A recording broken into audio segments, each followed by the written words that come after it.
Misal kayak kita nih, Dokter Farid, kita Berangkat di pagi, gedung pulang terus, malam ya, Prof. kita di ruangan terus dari pagi sampai ini mataharinya udah nggak kelihatan lagi gitu ya. Nah, berarti kita Sebenarnya vitamin D ini menjadi salah satu faktor yang bisa mempengaruhi atau Iya, menjadi resiko terjadinya iya, penyakit autoimun tiroid. iya, Setelah COVID tuh kita iya. mulai booming penggunaan vitamin D. Nah, Bagus dan sulit dijawab, Dokter Farid. Tapi begini, jadi ada studi yang mengapa sih vitamin D itu booming banget ya, Dok?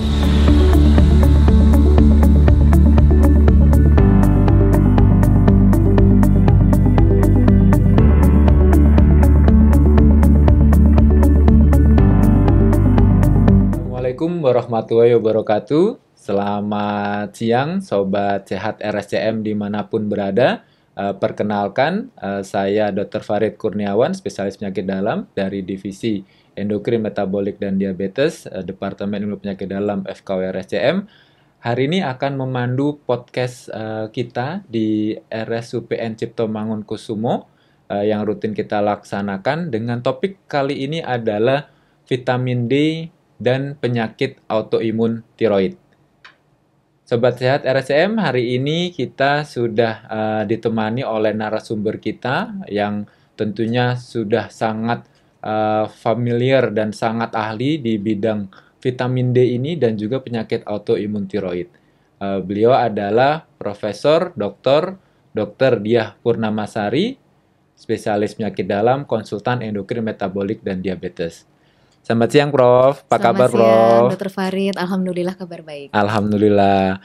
Nah, Prof, kalau vitamin D ini kalau nggak salah dan penyakit autoimun tiroid itu, Prof, dulu penelitian yang dari SP1, SP2 sampai S3 Iya, ya, Prof ya? iya, terutama S3 waktu itu. Oh, baik-baik. Nah, udah tepat sekali nih kita narasumber kita hari ini, udah yang paling ahlinya nih untuk di bidang ini.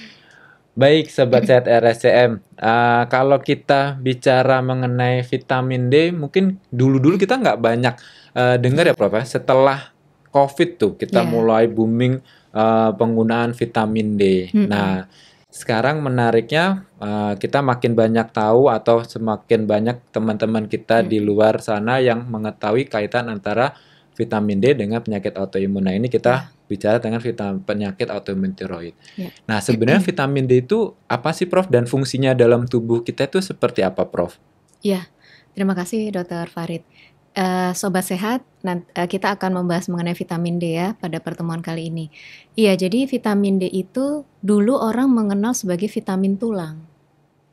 Sampai akhirnya kita semua dibukakan cakrawala oleh beberapa review artikel yang mengemukakan dia itu sebenarnya hormon dan memiliki reseptor di berbagai organ. Nah, kita tahu bahwa kalau hormon itu memiliki reseptor di berbagai organ, berarti dia bisa bekerja di tempat reseptor dia berada. Nah, disitulah orang mulai mengembangkan jangan-jangan nih vitamin D nggak cuma untuk masalah metabolisme tulang dan kalsium. Ternyata memang betul. Nah, COVID itu kan di akhir 2019-2020 ya, Dok? Betul, Bro. Padahal evaluasi mengenai non-skeletal effect dari vitamin D itu mulai tahun 2010-an ke atas sudah mulai banyak. Jadi orang luar itu udah duluan sebenarnya. Kita agak ketinggalan ya, Prof. Gara-gara COVID aja baru booming ya, Prof ya. Iya, jadi makanya waktu itu saya pernah studi literatur dulu sebelum S3 itu kan saya masuk S3 itu di 2012. Nah, itu saya sudah milih topik vitamin D kan. Artinya sebelum itu tuh sudah banyak sekali artikel-artikel tentang vitamin D. Akhirnya saya melihat karena di negara kita dia belum tersentuh dengan banyak, saya memilih topik itu. Memang sengaja memilih topik yang jarang. Memang fungsinya secara umum kalau untuk metabolisme tulang kita tahu ya, dia berperan untuk meningkatkan penyerapan kalsium. Yeah. Kita tahu kalsium itu sebagai salah satu mineral yang menjadi komponen utama pembentuk tulang kita. Nah, penyerapan kalsium itu bisa di usus atau di saluran cerna dan juga bisa dari ginjal. Hmm. Nah, ada namanya calcium reabsorption. Nah, dua proses itu dikendalikan oleh vitamin D dan teman-temannya. Apa itu teman-temannya? Hormon paratiroid tentu ya, dan beberapa mineral-mineral lain yang juga saling mempengaruhi untuk proses penyerapan kalsium. Nah, kalau di luar efek dari kalsium dan metabolisme tulang, tergantung kita mau membahasnya dalam segi apa nih. Nah, kalau misalnya nanti akan dibahas ke segi autoimun, berarti kita akan membahas peran vitamin D pada saat dia bekerja di sel-sel imun. Jadi vitamin D ini yang dulunya dianggap sebagai vitamin tulang, Mm-mm. tetapi ternyata dia punya efek yang sangat penting di sistem Mm-mm. kekebalan tubuh kita, sistem imun kita ya, Prof Sistem ya. imun. Nah, itu kayak gimana tuh, Prof? Secara Iya. detailnya, Prof? Ya, jadi kita tahu sistem imun kita tuh kan ada sistem imun yang alami sama yang adaptif ya. Kalau sistem imun yang alami itu misalnya kita sakit, ada kuman datang, terus tubuh kita membentuk antibodi seperti itu. Nah, kemudian ada juga yang adaptif bila prosesnya itu nanti akan melibatkan sel memori segala macam ya. Nah, vitamin D reseptor itu ada di semua sel-sel imun itu. Oh, baik, baik, baik, Mulai Prof. dari makrofag, mulai dari sel monosit, mulai dari sel T helper. Jadi sel-sel yang bertugas, sel B yang mengeluarkan hormon antibodi, itu semua ada reseptor vitamin D-nya.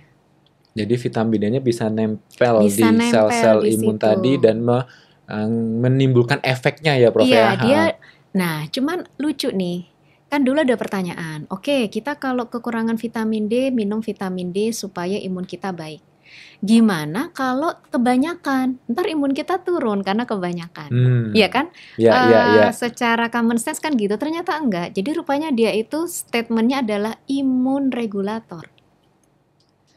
Jadi bukan berarti dia pada saat meningkatkan sistem imun gitu berarti naik-naik terus, nggak ada batas, nggak. Dia imun regulator, jadi dia menjaga keseimbangan. Kita tahu bahwa tubuh kita tuh selalu dalam bentuk keseimbangan. Ada sel sitotoksik, ada sel yang berfungsi untuk menangkap kuman, tapi ada juga sel yang melawan itu. Nah, keseimbangan itulah yang dibutuhkan oleh sel imun kita kan. Nah, vitamin D bekerja di dua-duanya. Jadi Menjaga ya, Prof ya. menjaga. Nah, kalau untuk autoimun, kita tahu autoimun itu kan suatu kondisi di mana ada gangguan toleransi terhadap self antigen. Jadi si tubuh gagal mengenali ini tuh bagian dari tubuhku. Nah, itu makanya timbullah penyakit autoimun. Nah, vitamin D harapannya dalam hal ini dia mampu sebagai regulator untuk menekan si pembentukan antibodi terhadap self antigen itu karena dia meregulasi supaya tidak terlalu sensitif. Masa sama anggota tubuh sendiri bentuk antibodi. Nah, ya. seperti itu. Kurang lebih Dr. Farid. Baik, baik. Baik, Sobat Sehat RSCM. Sudah makin tune in ya sekarang yang lebih paham lah bagaimana kaitan vitamin D dengan sistem kekebalan tubuh kita atau sistem imun kita. Nah, kemudian bagaimana nih dengan penyakit autoimun tiroid? Kayaknya kalau udah dengar autoimun udah serem banget. Nah, ini kita taunya penyakit autoimun tiroid. Tiroid itu mungkin itu Prof dia juga bisa menemukan tiroid itu kelenjar ya gondok kita, kelenjar gondok yang ada di tubuh manusia yang ada di leher yang itu fungsinya menghasilkan hormon tiroid. Nah, bagaimana Prof kaitannya dengan penyakit autoimun tiroid ini, si vitamin D tadi, Prof? Ya. Jadi penyakit autoimun tiroid itu termasuk penyakit autoimun yang organ spesifik, Dr. Farid. Artinya organ spesifik itu dia mungkin tidak bisa kita samakan dengan misalnya lupus. Beda. Kalau lupus itu kan memang dia bisa sistemik. Bisa mengenai kulit, ginjal, ya, kemudian sistem hematologi dan lain-lain. Tapi kalau autoimun thyroid disease atau penyakit autoimun tiroid, dia organ spesifik, ya kenanya di tiroid utamanya. Betul, untuk kasus autoimun tiroid yang hyperthyroid, yang kita kenal dengan Graves disease, dia juga mengenai mata bisa. Tapi utamanya ya tiroid. Jadi dia jaranglah kemana-mana. Kalaupun ada efek ke jantung, itu karena efek hormon tiroidnya yang berlebihan. Bukan autoimunnya bukan ya, Prof, autoimunnya gitu. Jadi untuk penyakit autoimun tiroid ini Sama tadi, tubuh membentuk antibodi terhadap komponen dari tiroid pasien. Hmm, Jadi itu komponen tiroid pasien itulah yang disebut self antigen. Jadi dia sebenarnya diri sendiri tapi dianggap antigen dan terbentuklah antibodi untuk melawan si self antigen itu.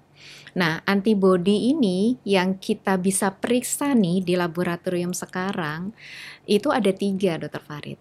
Ada antibodi yang namanya anti-TPO, ada antibodi yang namanya antitiroglobulin atau ATA, dan ada antibodi yang namanya TRAB, iya. ya, TSH reseptor antibodi. Nah, untuk anti-TPO dengan antitiroglobulin itu lebih mengarahkan ke autoimmune thyroid disease yang hipo, Baik, baik, karena Prof. dia akan mengarah ke Hashimoto, ya, ke Hashimoto dan dia akan mengarah ke hipo. Hipotiroid itu apa? Hipotiroid itu hormon tiroidnya kurang. Jadi kekurangan hormon tiroid. Sebaliknya yang satu antibodi yang si TRAB itu kita bilangnya TRAP ya, biar Trap. mudah. Itu akan mengarahkan ke hipertiroid. Apa itu hiper? Ya namanya aja hiper ya, berarti hormonnya kelebihan gitu. Jadi dua macam itu autoimmune thyroid disease, Dr. Farid. Ada yang Hashimoto thyroiditis yang nanti akan mengarahkan ke hipotiroid dan ada Graves disease yang nanti ini adalah hipertiroid. Baik, menarik sekali, Prof. Mungkin sebelum kita membahas sedikit terkait nanti hiper dan hipo Ya, terkait gejalanya, mungkin tadi yang bagaimana, Prof, itu ya, yang hubungan antara vitamin D oke, sendiri dengan seseorang bisa terjadi penyakit autoimun tiroid ini, Prof. ya. Jadi ini ada kaitannya sama S3 saya sih yang Nah, ditanyakan pas Dr. banget nih, Farid. Prof. Jadi rupanya di sel imun kita itu ada reseptor vitamin D yang dia akan mengatur maturitas dari sel imun. Hmm, Semakin sel imun itu matur, dia semakin dengan sigap mengenali antigen dan membentuk antibodi gitu ya. Nah, si vitamin D meregulasi supaya mungkin tingkat maturitasnya atau keaktifannya merespon terhadap antigen yang datang itu dikendalikan sama vitamin D. Nah, pada pasien-pasien dengan autoimmune thyroid disease memang itu kan faktor risikonya banyak. Ada yang eksogen, ada yang endogen. Eksogen itu artinya apa? Misalnya nih ada infeksi atau hmm, kekurangan vitamin mikronutrien tertentu, salah satu faktor risikonya defisiensi vitamin D. ah, Nah, itu termasuk faktor eksogen, stres. Nah, ada faktor endogen. Faktor endogen itu biasanya genetik, Dokter Farid. baik, baik, Prof. Ada faktor genetik. Nah, faktor-faktor itu yang membuat memang sel imun seseorang itu rentan untuk mengalami proses gangguan toleransi mengenali self antigen. Nah, jadi adanya faktor risiko pada orang ini dicetuskan ada faktor eksogen yang ternyata membuat sel imunnya menjadi terangsang sehingga terbentuklah itu self antibody, Hmm. antibody terhadap self antigen. Baik, baik, Prof. Jadi sebenarnya vitamin D ini menjadi salah satu faktor yang bisa mempengaruhi atau Iya, menjadi resiko terjadinya iya, penyakit autoimun tiroid, iya, terutama kalau dia kekurangan atau iya. defisiensi ya, Kalau Prof ya. kekurangan, betul. Nah, dia berinteraksi juga nanti biasanya tidak berdiri sendiri ya, Prof ya. Dia Iya, berinteraksi dengan berbagai faktor risiko faktor lainnya. resiko yang lain sehingga terjadi penyakit autoimun tiroid Iya, tadi. betul.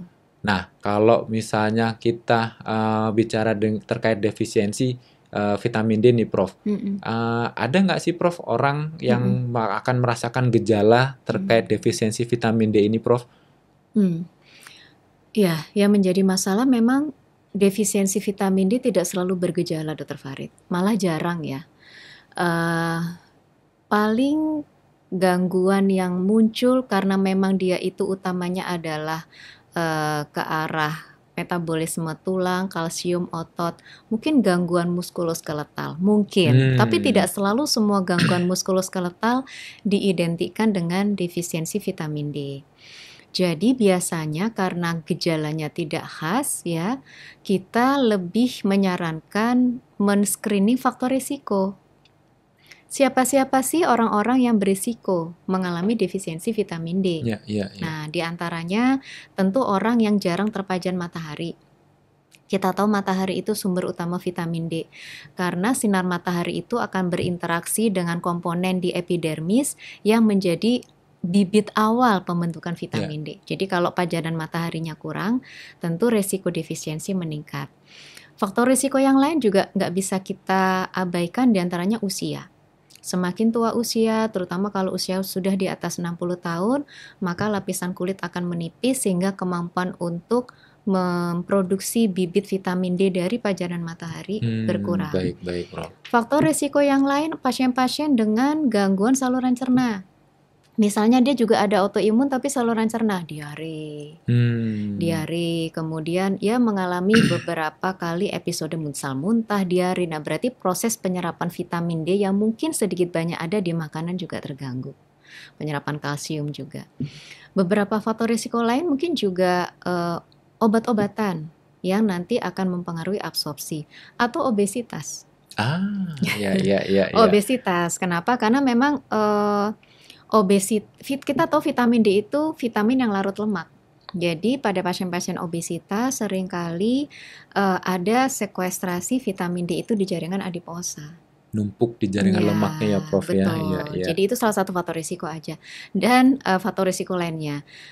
Dan jadi kalau kita bisa lihat, oh orang ini nggak terpajan matahari, oh orang ini nggak terpajan matahari itu macam-macam ya, sobat sehat. Jadi bisa karena memang dia nggak mau kena matahari, takut kena matahari nih ibu-ibu, atau memang dia nggak boleh sama dokter Farid. Yang ada sakit-sakit tertentu sakit-sakit ya, autoimun, Prof. itu kan ada yang nggak boleh kena matahari. Nah, orang-orang inilah yang kita sudah prediksi, wah ini risiko tinggi mengalami defisiensi. Jadi kalau dari gejala dan tanda agak sulit Dr. Farid karena dia tidak spesifik. Kita kenalinya faktor risiko. Baik, terima kasih Prof. Nah, kalau misalnya seperti itu, kalau kita udah lihat nih pasien-pasiennya beresiko tinggi untuk defisit vitamin D, berarti kita mesti ukur dulu ya Prof ya. Bisa diperiksa ya Prof vitamin D ini di laboratorium ya Prof ya. Nah, ini pertanyaan bagus Dr. Farid karena kita secara umum di panduan itu sebaiknya kita mengetahui bahwa kita memerlukan vitamin D itu kalau sudah diperiksa vitamin D-nya. Jadi nggak langsung diberikan vitamin D ya Prof ya. Tapi, ada tapinya memang Dr. Farid. Tapi kita tahu pemeriksaan vitamin D itu cukup mahal. Dan tidak selalu di daerah-daerah tertentu ya. Mungkin kalau di kita nggak ada masalah ya di kota besar. Tapi mungkin di kota kecil, pelosok, mungkin tidak tersedia juga. Nah, jadinya kalau itu bisa diperiksa akan lebih baik. Satu. Kedua, dia juga sebaiknya atau bahkan wajib diperiksa kalau kita sedang menerapi seseorang yang mengalami gangguan absorpsi saluran cerna untuk diberikan vitamin D. Karena kan pada saat kita memberikan vitamin D per oral, harapan kita akan naik. Tapi kalau dia mengalami gangguan diare, saluran cerna berulang, ini penyerapannya bagus nggak ya? Naik nggak ya? Nah, orang-orang inilah yang kita harus periksa cukup rutin. Tapi di luar itu sebenarnya tidak perlu khawatir juga. Artinya gini, kalau kita tidak sempat memeriksa vitamin D kita, tapi kita beresiko nih, misal kayak kita nih Dr. Farid, kita di gedung terus pulang malam ya Prof. Kita di ruangan terus dari pagi sampai ini mataharinya udah gak kelihatan lagi gitu ya. Nah berarti kita beresiko kan Dr. Farid. Nah kita nanti akan, ini ujung-ujungnya nanti ke dosis ya. Kita bisa memilih dosis maintenance aja Dr. Farid. Karena dosis vitamin D itu ada dosis maintenance sama ada dosis terapeutik atau terapi. Nah kalau kita nggak bisa periksa nggak periksa kadar vitamin D kita, ya udah kalau kita beresiko kita pakai dosis maintenance aja amannya. Baik, nah sebelum kita bicara mengenai dosis, nanti kita explore lebih lanjut. Nah kembali ke yang tadi penyakit autoimun tiroid ya Prof. Kan tadi ada dua ya Prof ya, hiper dan hipo. Apakah kalau misalnya sudah ada defisiensi vitamin D dan ada penyakit autoimun tiroid, maka itu wajib kita lakukan suplementasi atau tambahan, atau mungkin sebelum itu kalau misalnya ada pasien-pasien yang dengan penyakit autoimun tiroid, apakah wajib selalu diperiksa kadar vitamin D-nya, Prof? Ya, ini pertanyaan yang bagus dan sulit dijawab, Dokter Farid. Tapi begini, jadi ada studi yang mengapa sih vitamin D itu booming banget ya, Dokter Farid? Karena studi-studi potong lintang yang melihat korelasi antara kadar vitamin D dan kejadian suatu penyakit. Salah satu yang kita bahas sekarang adalah penyakit autoimun tiroid. Itu korelasinya kuat, bagus. Jadi kalau untuk penyakit tiroid autoimun, vitamin D kuartil terendah, artinya kalau kita bagi-bagi vitamin D itu menjadi 4 level, level sangat rendah, rendah, cukup sama tinggi. Ternyata di level yang sangat rendah itu yang proporsi gangguan autoimun tiroidnya paling banyak. Nah, nggak cuma masalah autoimun tiroid aja, penyakit-penyakit autoimun lain juga sama. Lupus, kemudian penyakit autoimun yang mengenai saluran cerna, dan juga penyakit-penyakit yang lain. Nah, jadi orang jadi berpikir, oh jadi ini salah satu faktor risiko. Makanya kenapa tadi saya sebut dia salah satu faktor risiko eksogen, defisiensi vitamin D. Nah, yang menjadi pertanyaan, kalau sudah kejadian gitu ya, Dokter Iya, Farid. iya, iya, Kalau Prof. sudah kejadian, gimana? Nah, jadi kalau sudah kejadian, memang karena dia kaitannya erat, kalau bisa diperiksa akan lebih baik. Kenapa? Karena ada studi yang menunjukkan bahwa pada saat vitamin D defisiensi itu dikoreksi pada pasien penyakit autoimun tiroid, ternyata titer antibodinya itu lebih banyak turun dibandingkan yang nggak dikasih vitamin D. Tapi memang korelasinya ke kejadian misalnya remisi, bebas obat, masih belum terlihat kemaknaannya. Tapi kepenurunan titer antibodinya bermakna. Itu satu. Kedua, kita tahu penyakit autoimun tiroid itu juga tidak berdiri sendiri. Pasti dia ada gejala-gejala lain yang menyertai. Misalnya nih, kalau penyakit autoimun tiroidnya hipertiroid Graves, dia juga mengalami gangguan metabolisme tulang kan, Dokter Farid. Risiko osteoporosis juga meningkat pada pasien-pasien Graves kita. Jadi nggak ada salahnya juga kita memperbaiki metabolisme vitamin D pada pasien-pasien ini. Nah, jadi tetap disarankan bila memungkinkan untuk diperiksa dan dinormalkan. Dan dinormalkan kadarnya sambil ditreatment autoimunnya. Jadi jangan vitamin D-nya aja yang ditreatment, tapi autoimunnya juga ditreatment. Karena penyakit dasarnya autoimun dan vitamin D itu hanya salah satu faktor eksogen kan tadi Dokter Farid. Ada faktor eksogen lain yang juga kita harus perhatikan, stres. Nah, edukasi ke pasiennya, nggak boleh sering stres. Susah ya Dokter Farid. Nggak boleh stres. Dan ada satu lagi sebenarnya, defisiensi selenium. Itu juga sudah mulai banyak diteliti. Satu mikronutrien ya Prof. Iya, mikronutrien lain. Nah, itu karena memang kalau kita perhatikan selenium itu dia berperan di proses pembentukan coupling vitamin D dari mulai dia absorpsi yodium, kemudian ada proses yodinasi, kemudian nanti ada coupling sampai terbentuk hormon tiroid, selenium ada peran di situ. Nah, mungkin karena itu juga menyebabkan teori bahwa defisiensi selenium ini memang juga berpengaruh. Jadi vitamin D ini nggak satu-satunya loh, tapi memang dia faktor risiko. Jadi artinya tetap kita perhatikan, tapi juga jangan loh ini vitamin D-nya baik, kok autoimunnya nggak baik-baik. Nah, coba kita lihat faktor yang lain gitu. Baik. Terima kasih Prof. Jadi udah jelas ya Sobat Sehat ya. Jadi kalau kita punya penyakit autoimun tiroid, ya yang paling utama adalah terapi terkait autoimunitas sendiri. Kalau misalnya ada defisiensi, nah itu kita bisa mempertimbangkan pemberian vitamin D di luar dari pengaturan faktor-faktor resiko yang lain ya Prof, supaya penyakit autoimunnya bisa terkontrol dengan baik. Baik, Prof. Nah, terkait suplementasi, untuk dosisnya sendiri pada penyakit autoimun tiroid ini, kita kembali ke dosis berapa, Prof, biasanya? Dan targetnya sampai berapa sih, Prof? Kalau kadar kan kita bisa ukur. Nah, kita mau targetinnya sampai berapa tuh, Prof, biasanya, Prof? Dan berapa lama nanti kita suplementasinya, Prof? Iya, terima kasih Dokter Farid. Ini juga sering sekali ya ditanyakan oleh pasien di tempat praktek ya Dokter Farid. Jadi tadi saya lupa menyampaikan korelasi antara defisiensi vitamin D dengan kejadian penyakit tiroid autoimun. Itu dikatakan kadar vitamin D kurang dari 10 nanogram per mililiter. Itu sangat kuat kaitannya dengan kejadian penyakit tiroid autoimun. Nah, untuk target kadar vitamin D ini yang sulit. Karena evidence-nya itu belum terlalu kuat. Kita akhirnya menggunakan data yang pada pasien autoimun lupus. Baik, baik, Prof. Jadi pada penelitian di penyakit autoimun yang lain yaitu lupus dikatakan bahwa dengan kadar vitamin D antara 40 sampai 60 itu kejadian relapse itu kok paling rendah.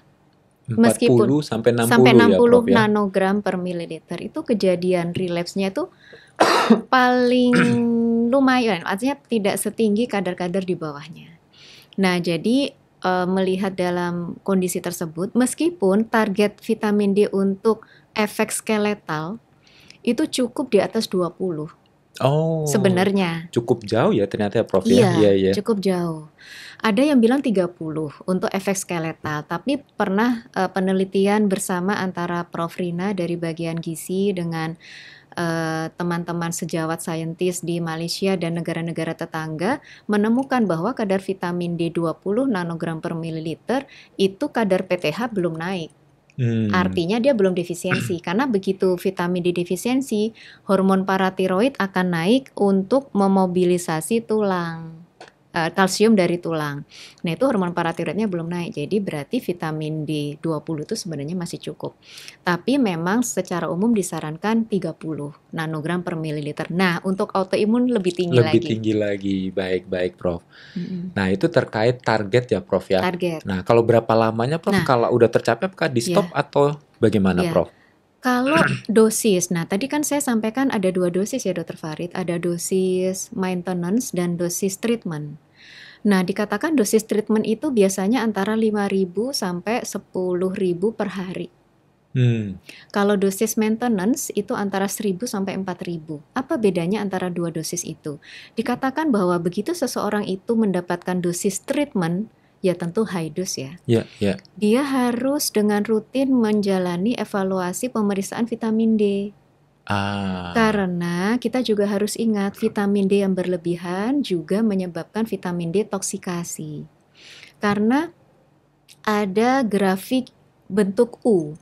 Jadi terlalu rendah nggak boleh, terlalu tinggi juga nggak boleh. Nggak bagus ya, Nggak yang semua yang berlebihan nggak semua yang bagus ya, berlebihan Prof. juga nggak bagus. Jadi kalau bisa nggak boleh dari 75 nanogram per Oh, mililiter, apalagi di atas ya, 100. ya, ya. Karena kita tahu salah satu efeknya adalah hiperkalsemia. Ya, Kalsium ya. yang berlebihan dalam tubuh kita dan itu efeknya nanti juga ada efek negatifnya. Nah, jadi itu targetnya jangan terlalu tinggi. Kalau untuk dosis maintenance 1.000 sampai 4.000 itu dikatakan kalau tidak diperiksa vitamin D sebenarnya masih aman.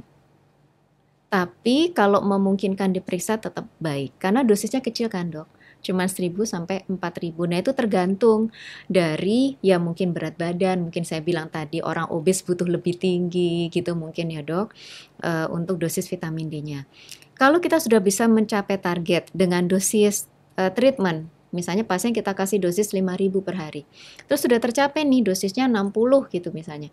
Kita boleh mengubah ke dosis maintenance. Tapi tetap diberikan selama faktor risikonya dia defisiensi masih ada. Dia belum bisa berjemur, dia mungkin masih obes gitu ya. Jadi selama dia memiliki faktor risiko defisiensi vitamin D, tetap kita supply. Tapi mungkin dosisnya kita bisa ubah ke dosis maintenance begitu target sudah tercapai. Seperti itu. Maaf, Prof. Nggak apa-apa, nggak apa-apa. Iya, iya. Berarti tadi Sobat Sehat sudah ini ya, sudah mengetahui terkait untuk dosisnya, ada maintenance dan juga ada yang satu lagi, Prof, tadi treatment. Nah, itu nanti menentukan terkait bagaimana targetnya dan juga baseline-nya seperti apa ya, Prof ya. Tapi jangan lupa juga mengontrol juga obat-obatan terkait autoimunnya, tidak boleh lupa ya, Prof ya. Jadi sejalan terus antara penyakit autoimunnya dengan kadar vitamin D-nya. Vitamin D-nya. Nah, satu lagi nih, Prof. Kan ada suplemennya, setahu saya ada sediaan yang vitamin D aja, ada yang bareng dengan vitamin K2 ya, Prof, kalau nggak salah. Itu bedanya apa ya, Prof ya? Iya. Jadi memang kita tahu cukup banyak beredar di di apa yang ditanyakan pasien ya, bahwa wajib dengan vitamin K2. Sebenarnya Dokter Farid di panduan itu tidak ada ya. Di panduan kita, panduan untuk suplementasi vitamin D, mereka tidak menyebutkan harus dengan vitamin K2. Itu yang pertama. Dan yang berikutnya, memang vitamin K ini lebih mudah didapatkan dari makanan dibandingkan dengan vitamin D. Kita tahu vitamin D itu paling banyak di matahari, dan di makanan memang tidak banyak makanan yang mengandung vitamin D. Nah, jadi makanya kalau orang nggak bisa jemur, ya udah kasih suplementasi aja kan gitu. Tapi kalau vitamin K relatif lebih mudah banyak didapat dari bahan makanan. Jadi sejauh ini sih belum ada rekomendasi khusus yang mewajibkan untuk dilakukan kombinasi tersebut. Baik, baik, Prof. Tadi sekaligus sudah menjawab pertanyaan saya selanjutnya sih sebenarnya, bahwa apakah ada makanan-makanan tertentu yang bisa kita konsumsi untuk meningkatkan kadar vitamin D, atau ada yang perlu kita hindari nih, Prof, untuk supaya kadar vitamin D-nya jadi tidak turun di dalam tubuh kita, Prof? Kalau makanan yang dihindari sebenarnya sih tidak ada ya Dokter Faris secara umum.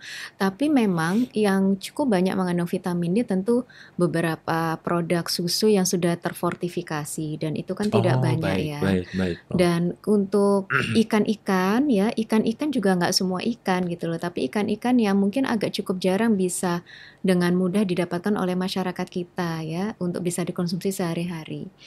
Nah, jadi karena itulah seringkali suplementasi menjadi jalan keluar, karena ikan-ikan jenis tertentu itu tidak selalu mudah didapatkan. Selain jarang, mungkin harganya juga mahal gitu ya. Sehingga salah satu jalan keluarnya ya pakai suplementasi. Baik, baik, Prof. Nah, di RSCM sendiri untuk pemeriksaan vitamin D juga sudah bisa kita lakukan ya, Prof ya. Oh iya. Dulu sempat belum ada, tapi sekarang sudah bisa rutin kita kerjakan ya, Prof ya. Walaupun memang sepertinya masih belum di cover oleh JKKN ya, Prof ya, untuk saat ini ya, Prof ya. Tapi kalau untuk pemeriksaan yang biaya pribadi sudah bisa di kita ya, Prof ya, di RSCM. Baik, saya rasa kita sudah banyak membahas terkait dengan vitamin D dan juga penyakit autoimun tiroid.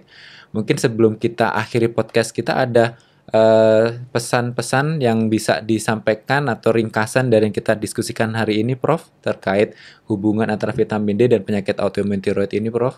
Baik. Iya, terima kasih Dokter Farid. Intinya pasti mungkin beberapa sobat sehat ada yang memiliki keluarga dengan riwayat autoimun, mungkin ya cukup khawatir. Apakah saya akan juga bisa berisiko seperti itu? Jadi intinya memang penyakit autoimun apapun ya, termasuk tiroid, ini memang penyakit yang salah satunya sangat cukup kuat dipengaruhi oleh pengaruh riwayat keluarga atau genetik. Sehingga untuk orang-orang yang memiliki risiko atau riwayat keluarga dengan penyakit autoimun, tidak ada salahnya melakukan evaluasi berkala tentang gangguan tiroid ini. Itu yang pertama. Yang berikutnya, untuk vitamin D, meskipun dia tersedia berlimpah ruah di negara kita, tapi karena satu dan lain hal kita tidak bisa memanfaatkannya, yaitu matahari, maka kita juga perlu aware ya dengan status defisiensi atau tidak kita ini ya. Karena selain dia bermanfaat untuk metabolisme tulang dan kalsium, ternyata dia juga besar pengaruhnya terhadap organ-organ yang lain dan sistem yang lain. Namun jangan khawatir bahwa bila kita bisa menemukan kondisi tersebut secara dini ya, kita bisa memberikan treatment pendahuluan dan hasil akhirnya tentu akan lebih baik. Sebagai contoh, misalnya kita menemukan penyakit tiroid autoimun di fase awal, belum ada komplikasi ke organ. Nah, itu treatmentnya insya Allah akan lebih mudah. Beda dengan kalau dia ternyata begitu ketemu dengan dokter sudah ada komplikasi ke jantung misalnya. Nah, komplikasi yang ke jantung ini yang nggak bisa kita kutik-kutik lagi karena dia tidak reversible. Nah, jadi jangan khawatir atau jangan takut untuk memeriksakan diri, itu intinya Dokter Farid. Karena fasilitas sudah cukup banyak, tadi Dokter Farid bilang pemeriksaan vitamin D juga sudah bisa mulai banyak dilakukan, di RSCM juga bisa, pemeriksaan antibodi tiroid juga sudah banyak lab yang bisa periksa. Jadi jangan segan-segan untuk memeriksakan diri bagi yang berisiko tinggi, dan jangan takut untuk berobat ke dokter ya. Kadang-kadang takut divonisnya itu ya, Dokter Betul, Farid. Prof. Padahal sebenarnya pada saat kita melakukan treatment sejak awal, insya Allah komplikasi bisa kita cegah. Baik, terima kasih banyak Prof. Dia. Sobat Sehat RSCM, mungkin saya sedikit menyimpulkan. Jadi kalau kita tadi sudah banyak bicara mengenai vitamin D, jadi vitamin D ini fungsinya lebih untuk terkait dengan sistem imun ya, karena kita bicara tentang penyakit autoimun, fungsinya untuk menyeimbangkan atau meregulasi dari sistem kekebalan tubuh kita sehingga resiko untuk terjadinya penyakit autoimun lebih rendah. Dan kalau tadi ada penyakit autoimun tiroid dan ada defisiensi vitamin D, maka sangat dipertimbangkan untuk dilakukan tata laksana suplementasi vitamin D sampai kadar yang sekitar 40-60, harapannya dengan tata laksana bersama dengan penyakit autoimun tiroidnya, diharapkan hasilnya bisa lebih bagus. Nah, nanti tadi Prof. Dia juga sudah menyampaikan kalau misalnya ada keluhan atau ada pertanyaan atau ada konsultasi terkait kadar vitamin D, kemudian gejala terkait penyakit autoimun tiroid, maka silakan Sobat Sehat RSCM bisa berkonsultasi di kita. Di RSCM ada namanya cluster endokrin dan thyroid disorder. Jadi endokrin yang terkait hormonal dan juga thyroid yang tadi sudah kita banyak diskusikan. Nah, vitamin D sendiri itu juga termasuk hormon di dalam tubuh manusia. Jadi kalau punya pertanyaan terkait itu silakan datang ke cluster endokrin dan thyroid disorder yang ada di RSCM Kencana dan Kanigara, atau bisa juga ke poli endokrin metabolik dan diabetes yang melayani pasien-pasien JKN, dan di situ kita bisa berdiskusi lebih detail.